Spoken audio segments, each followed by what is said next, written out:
The Buzz with Jess Lujan. Hey, welcome back to The Buzz. My studio guest Chris Barnett in the Malafunkshun show that premiered last week. Chris, a little bit of what we're going to be seeing right now. Well, we're going to buzz literally with this next clip.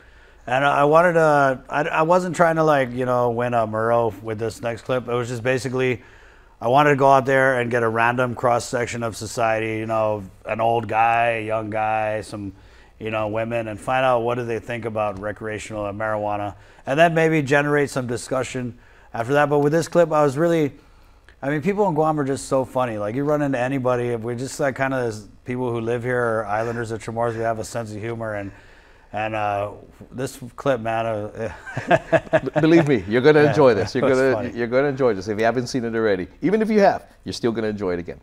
Take a look.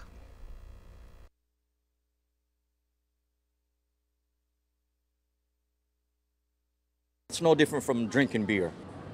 They'll never wipe it out. Never wipe it out. And it's not that bad. So smoke responsibly. Let's legalize it. Think you'd sell more hot dogs if people were smoking weed? I don't think so, because maybe there are, what do you call that? They're so relaxed and they're not, maybe feel they're not hungry or something.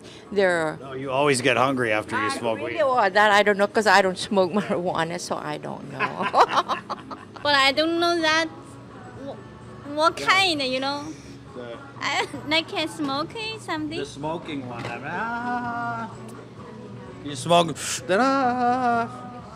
But regular smoke is okay. For recreational use, why not? Well, I don't smoke personally, so I guess to each his own. But I'm a Christian, so I don't really believe in, For me, it's because I'm religious, so that's how I based it on the Bible, that we should not be smoking. Where does it say in the Bible that you shouldn't smoke weed? I'm just curious. Oh man, now you're gonna ask me that. Because I gonna put that in there. But then there's always gonna be that controversy where if people do it and then something bad happens, it's gonna be like that person made it look as if marijuana was the reason. But I think it all. Like if someone smoked a bunch of weed and then they ate like 3 dozen donuts.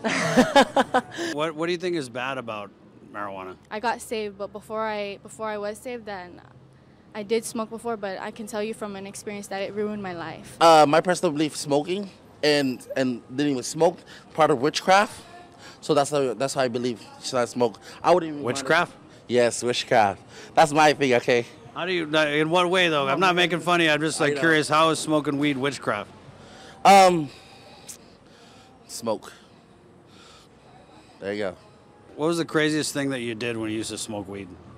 I don't know. I was pretty chill. So you used to be a stoner chick? Used to be. It ruined my life. Go weed. Should be a choice, Right. They should have whatever they want.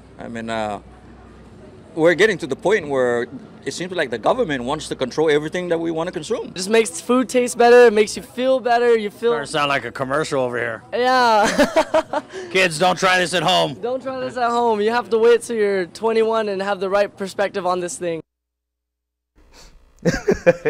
Chris, that guy's gonna get pulled over. Yeah, but let me ask you: Did you ever find the Bible passage? Was it the Book of Weeds? It must. Yeah. I don't know what.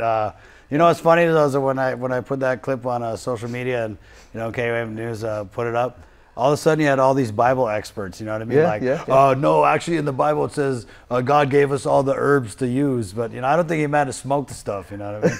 I think the herbs he was talking about was like rosemary and thyme and basil, but it's funny how many Bible experts are like frankincense and myrrh. That's just funny. It's just crazy. It's 2017 and run into a guy who thinks weed is witchcraft. But let me ask you. Because when you interviewed folks for that, you had some young folks, but it looks like it's age related. Guys more of my age were in favor of it, as opposed to maybe the younger folks. And you would think it would be a little bit different.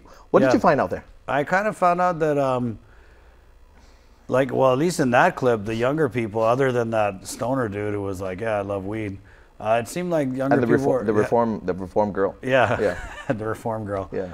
It seemed like the younger people had more reservations, but I'm pretty sure there are older people out there who dropped the argument about, oh, the kids are going to be smoking weed. I mean, you can say that about any substance that's, mind-altering that's legal. So, yeah, I like that. I ran into that old guy a couple other places, and he was like, hey, when's that going to air? So, it's airing now. And, I mean, he really, I thought, had a mature viewpoint of it, which I'm pretty sure is yours, too, is like, you're right, the government is trying to control so many different aspects of our lives, whether it's through gambling or smoking marijuana.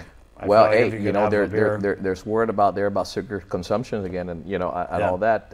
I think there's going to be an age for sugar consumption as well. Yeah, So, that's just crazy. Yeah. So I could see his argument, and I just thought it was. But at the end of the day, that clip, it's not really going to change anything, but it sure was kind of funny. I thought it was funny. So what can we see the future for Chris in regards to other parodies and stuff? Because when they see you now, either they're going to flock to you or they're going to run away from you. No, and I'm thinking about doing a clip where it's just people who are running from me, because trust me, like, just to get that little clip took like 5 hours. I mean, you don't know how many people see me with a microphone and then they see our shooter Mike, and they're like, oh no, I don't want no part of this. Oh no, it's Malafunction. So, I mean, there's a lot of people that run away, and I could probably fill, a 2-hour show with people who are like covering their face. I mean, they're going to do that even more, because even myself, like, when people give you information, right? We get that information all the time. You go, hey, don't mention my name, don't mention my name, don't mention my name, like that, right? Or they will call the radio show, right? And they'll tell my producer, hey, I don't want to get an air. I got a fake name. And a lot of time we don't ask them their name. That way they can feel free to talk. I mean, you want to give your name, no problem. So they go by their, we have our, they have their known names basically out there, right?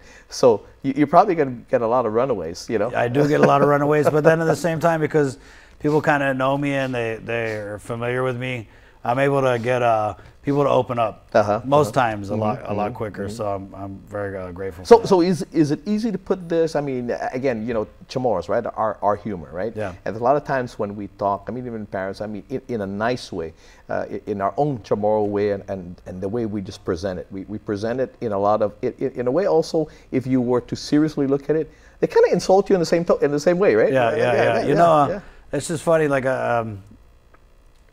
my grandmother, right? God bless her soul, but her some grandmothers, like, if you argue with your cousins, right? They're like, hey, you guys are cousins, you're supposed to get along. My grandmother, when we would argue with each other, she would be like, oh, you guys want to fight? Here, go get the knife. You go get the knife. Go kill each other. And to me, that's like the Chamorro sense of humor. And me and my cousin would be like, get the knife, kill each other. Like, I don't want to kill you. I just want to beat you up. I can imagine, because I mean, we've heard of former leaders, former governor before, who maybe a little bit of padza, right? I can imagine if you were doing your political satire at the time, right? I mean, you have 8 years of doing that, right? I'm pretty sure. Pretty sure. And I mean, hey, there's no shortage of material now. I think the real challenge is, for me, like with that first episode that came out, there was a lot of stuff I could have put in there, and I wasn't able to. So then the second episode, I'm moving a lot of stuff with with the mayors, like we talked about. And there's almost too much material. It's crazy. So again, when folks see you out there, what do you have slated for the next? Okay, as of now, what I want to do for the next show is I want to kind of turn the focus to crime, because with the first episode, I was able to really fortunate to sit down with some of the leaders in the Chukis community. And, you did actually. That was a serious segment. It was serious, and I just did that because I feel like a lot of times. People are so quick to blame the Chukis or the FSM citizens for all of our problems, and it's not really their fault. I mean, it's Uncle Sam. Uncle Sam said, "Hey, you can come to Guam, you can make a life," and obviously there are some problems in there. But I felt as a Chamorro, when Chamorros are having problems, who are the leaders who are trying to fix it. But I didn't know that with the Chukis. So when I called some places, I was like, okay, who are your leaders?